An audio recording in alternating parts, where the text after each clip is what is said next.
Maayo gayud ang Ginoo, ug mao siya ang atoang ehemplo sa pagbuhat og maayo sa matag usa.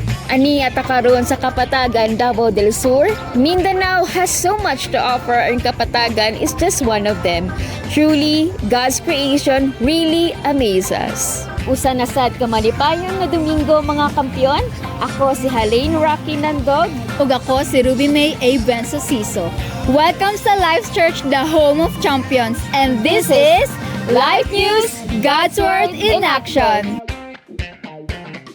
Last Sunday, giremind tas Ginoo sa angay natong buhaton sa tagsa-tagsa natong role. Busa usa ka misis, tatay, anak ug trabahante. Maong dili ta kapuyon sa pagbuhat og maayo kay kini ang makapalipay sa atong Dios. And now for our Sunday recap, let's watch this. Hindi ipakita talaga natin, magdesisyon tayo to make God the number one in our family. Ipakita mo rin, i-communicate mo na si Lord ang number one sa pamilya mo. Sabi kanina, it is an illustration. Ito ay pagpapakita ng halimbawa. Ikaw na, ito na yung panahon para i-share mo yung gospel sa kapamilya mo. Enroll now sa ating Life Growth Track, Champion Class and School of Leaders para maging aral, sanay at buo ang loob.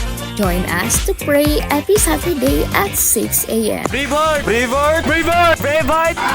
Braveheart! Braveheart! Braveheart! Braveheart! Braveheart! Braveheart! Braveheart! Braveheart!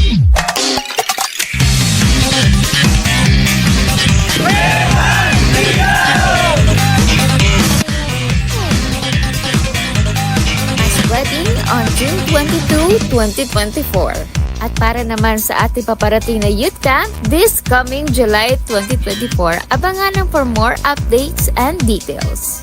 Hinumdumi na ang Ginoo mo'y mutabang kanato aron matuman ang iyang kabubuton, dili magluya-luya, dili mabalaka og salig lamang kaniya.